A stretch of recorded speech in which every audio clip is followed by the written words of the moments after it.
Oke, ketemu kembali untuk segmen sharing dan menggali pengalaman Mama. Dan untuk segmen kali ini kita akan lebih mendalam tapi masih tetap yang praktikal tentang pendidikan.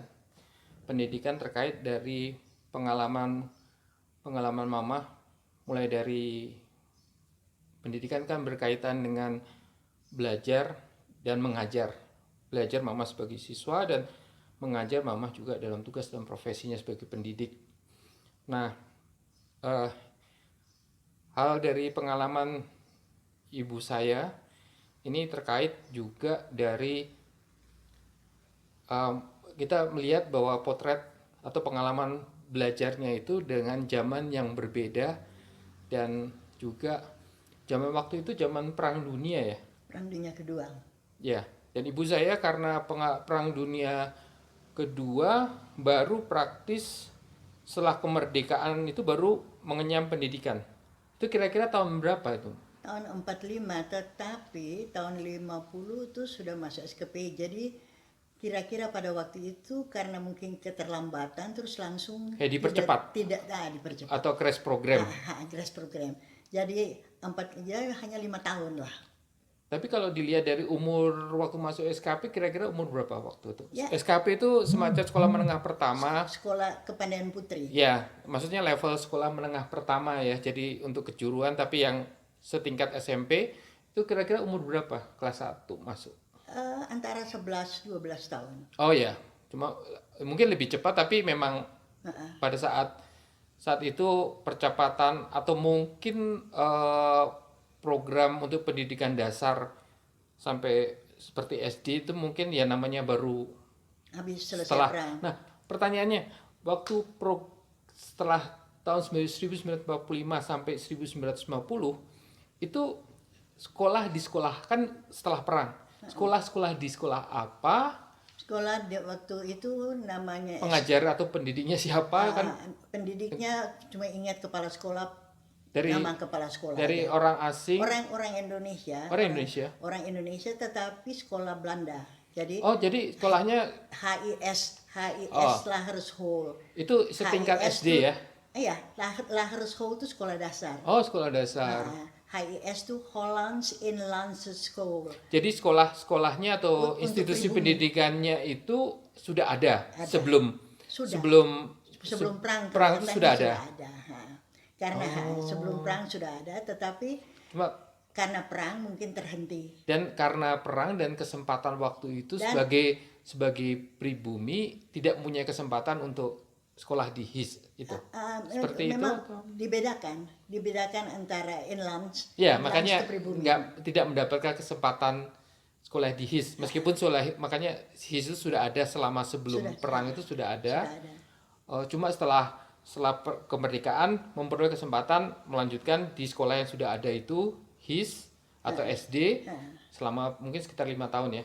Ya, sekitar 5 tahun karena kalau masuk tahun 45 berarti ya tahun 50 sudah di SKP. Oke. Kalau SKP pertanyaan sama juga. SKP itu sekolah SKP Belanda. sudah bahasa Indonesia. Artinya institusinya itu institusi yang itu kelembagaannya itu punya warisan sekolah Belanda atau pokoknya sekolah pemerintah waktu itu jadi semua sudah bahasa Indonesia. Jadi waktu di kelas 6 itu meskipun sekolah Belanda tapi waktu itu kelas 6 kita ujian bahasa Indonesia sehingga sulit sekali. Ada satu yang menarik karena waktu namanya kalau kita waktu zaman kemerdekaan dan kebetulan ibu saya dari Maluku tepatnya Ambon, itu sebelum kemerdekaan itu seberapa penguasaan bahasa Indonesia? Hampir tidak bisa. Karena biasanya kan kalau nggak bahasa daerah atau bahasa lain. Sehingga waktu mau pendudukan Jepang itu berarti menjelang berakhirnya itu harus sulit sekali untuk belajar bahasa Indonesia karena waktu itu kan perang Jepang melawan Belanda. Jadi harus usahakan jangan pakai bahasa Belanda. Sehingga tiap pagi itu diajarkan bahasa Indonesia. ini telinga bahasa Indonesianya apa, Baru mulai jadi waktu zaman Jepang itu mendapat kesempatan untuk belajar bahasa Indonesia? Enggak, yang ngajar orang tua. Ya, maksud saya gini. Apakah Jepang waktu itu pas pendudukan kan sekitar tahun 1942 atau 94 itu sampai 1945 itu, apakah mereka itu mengajarkan bahasa Jepang atau memang memberi kesempatan untuk belajar bahasa Indonesia sebenarnya juga? Bukan diatur oleh pemerintah, tetapi karena dibuka kesempatan. Ketakutan orang tua jangan sampai Jepang bertanya tidak bisa berbahasa Melayu, bukan bahasa Indonesia waktu itu. Nah, yang menjadi poinnya itu apakah berarti nggak ada misal keharusan harus belajar bahasa Jepang atau bahasa, karena itu tidak gampang kan. Jadi pergantian pemerintahan lah dari sejak dikuasai Jepang masuk itu termasuk jadi yang sebelumnya bahasa Belanda itu semua diganti semua supaya jangan sampai karena itu musuhnya Jepang. Berarti dari situ menjadi pintu masuk untuk belajar bahasa Indonesia yang sebelumnya tidak diajarkan. Semua dalam bahasa Belanda. Jadi waktu zaman tadi kan sekolah, maaf. Karena sekolah sebelumnya kan dalam institusi Belanda ya, HIS, Mulu dan sebagainya ya. Jadi bahasa pengantarnya bahasa Belanda. Mami papi itu ya bahasa Belanda. Oke. Maka sehingga oleh karena itu mereka bahasa Indonesia tidak bisa.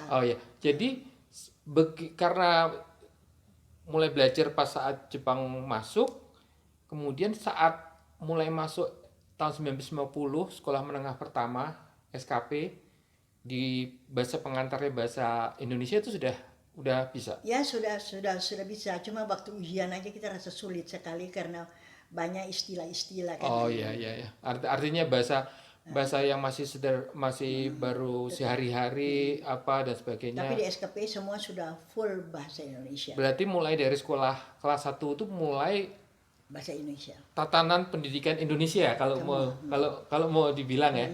Makanya nama sekolahnya juga enggak pakai Belanda kan. Sekolah Kepandaian Putri. Iya ya namanya. Nah, boleh saya tahu nggak?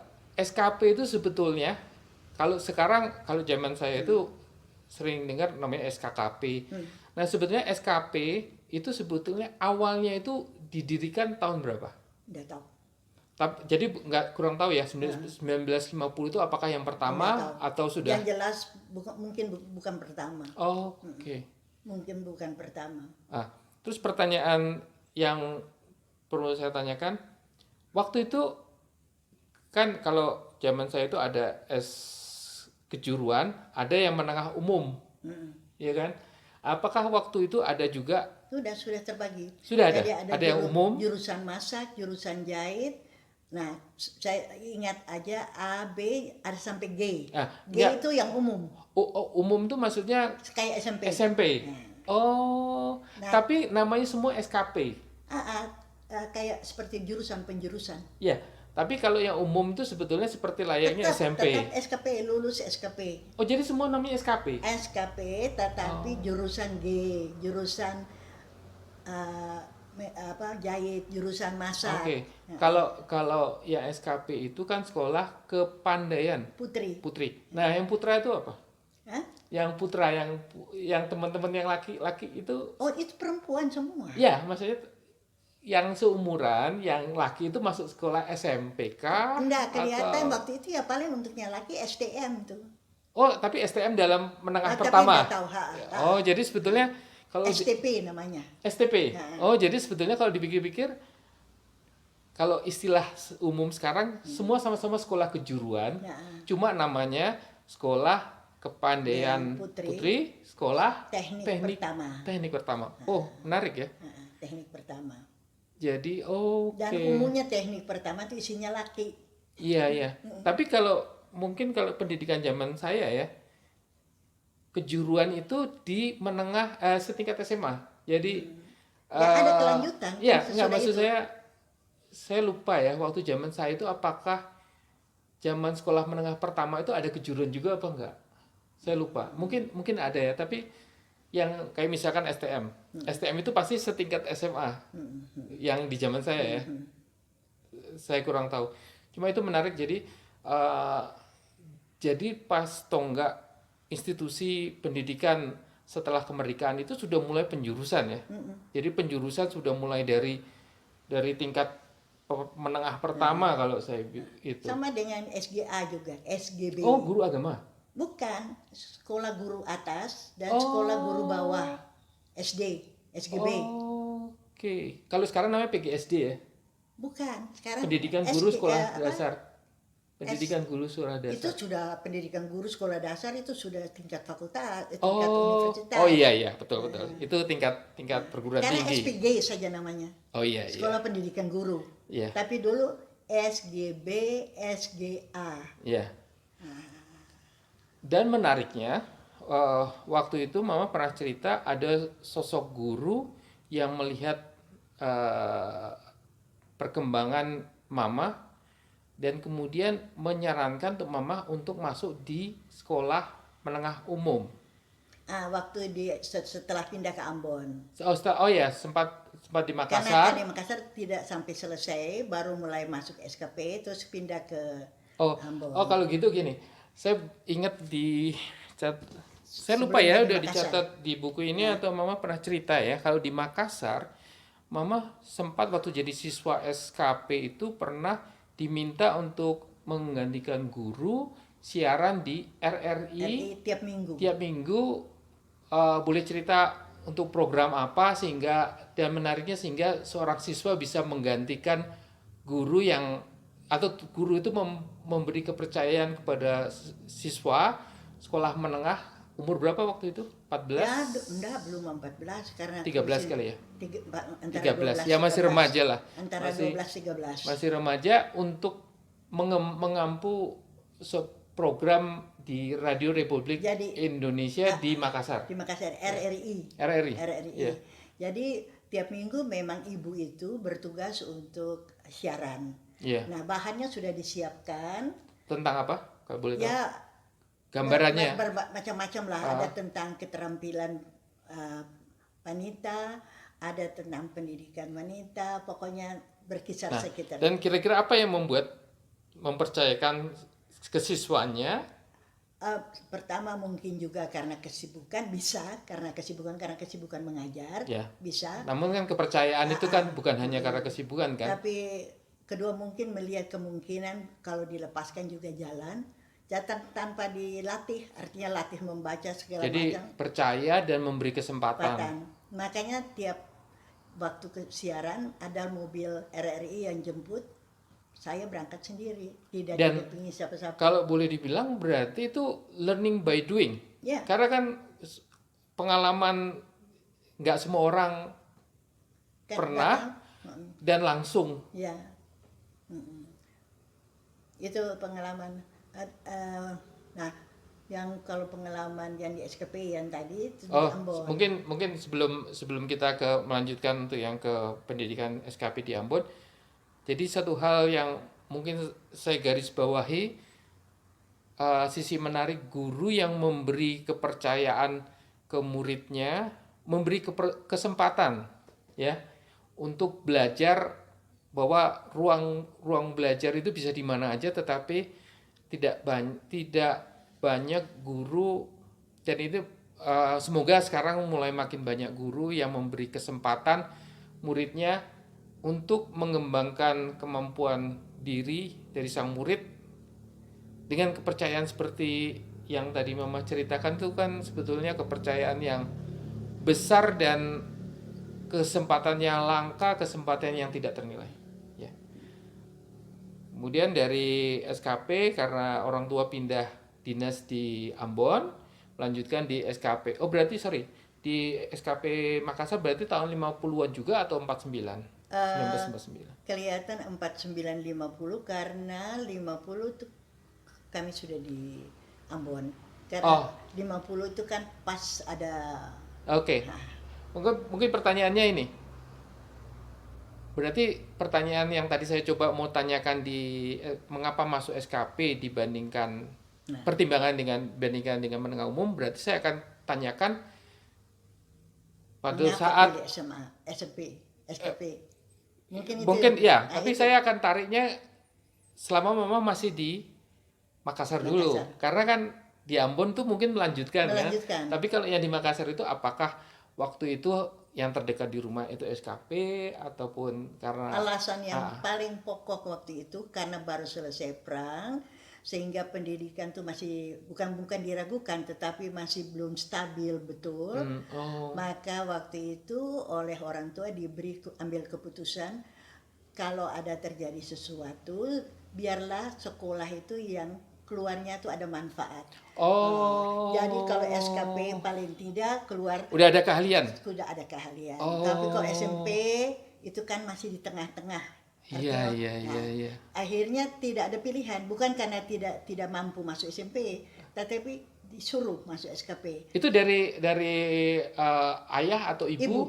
Oh, ibu. Ibu katakan biar kalau keluar ada apa-apa paling tidak udah bisa ngurus sebagai seorang anak perempuan sudah bisa mengurus, karena waktu itu masa perang kan belum punya bekal ya, artinya skill belum punya ya? Ya, belum. Dan menarik ya? Kelas 6 sudah belajar mengetik. Les mengetik juga. Menarik ya, mungkin di satu sisi kalau kita lihat setelah perang kan sebetulnya infrastrukturnya dan bagaimana kita nggak memikirkan sejauh itu, yang penting kan sekolah. Tapi ternyata ada pemikiran yang cukup ke depan.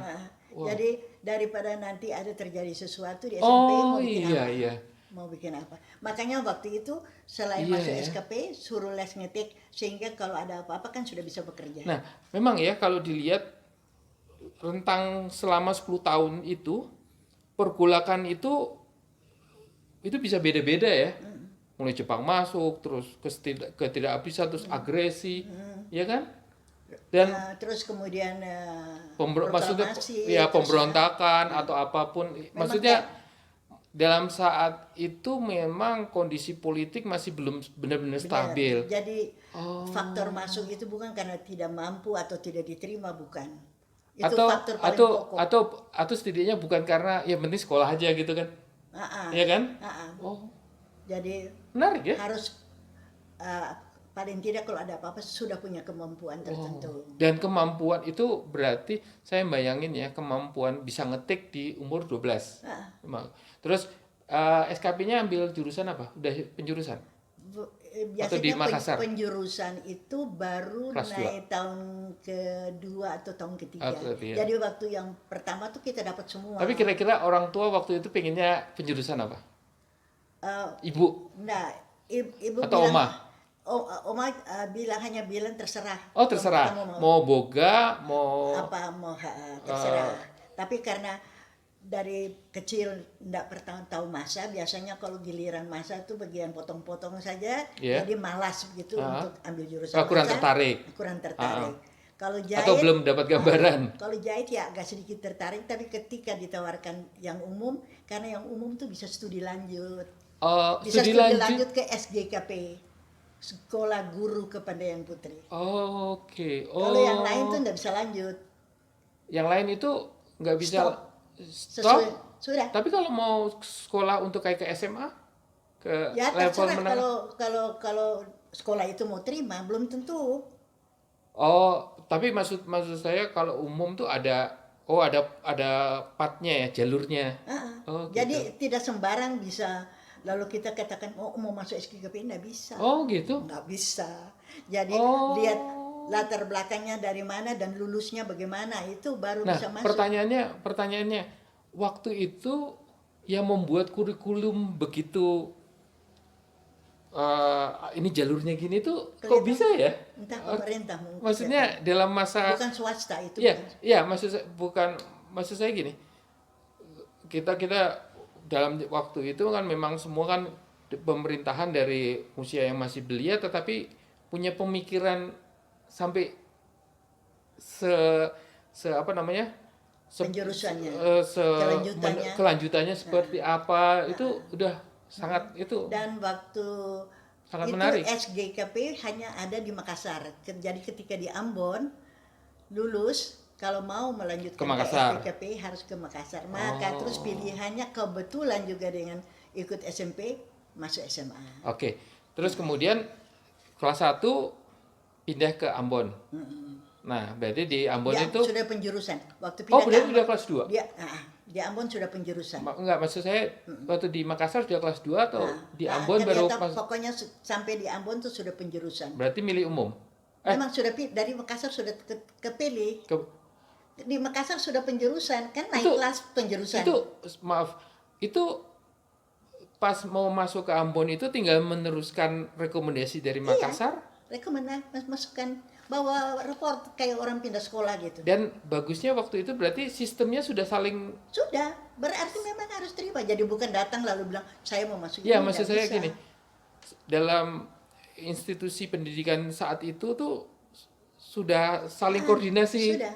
Oh. Jadi bawa surat pindah segala macam udah. Ya, maksud saya kan dalam kurun waktu negara yang masih usianya itu masih setelah kemerdekaan itu kan masih sampai race itu kan masih keadaan masih singkat lah, tapi sudah dalam sisi pendidikannya jadi langsung masuk masuk umum, masuk G.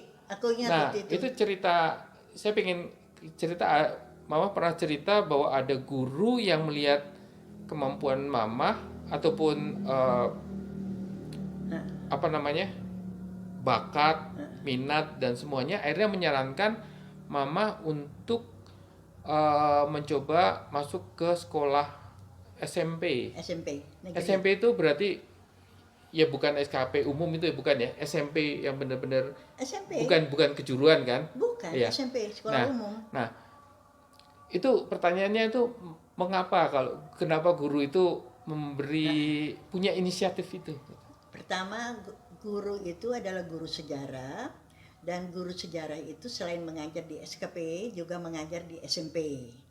Nah, ketika mungkin dalam pelajaran sejarah selalu saya bisa melakukan apa yang diharapkan, sehingga mungkin dalam hati guru baiknya anak ini atau siswa ini. Boleh, kalau masih ingat sekali namanya, masih ingat namanya Bu siapa? Oh, Ibu Trin Kainama. Oh, Ibu Trin Kainama. Oke. Akhirnya dianjurkan masuk dan direkomendasi dan yang mengurus segala perpindahan tuh Ibu Trin itu, bukan saya. Saya hanya pindah tempat aja.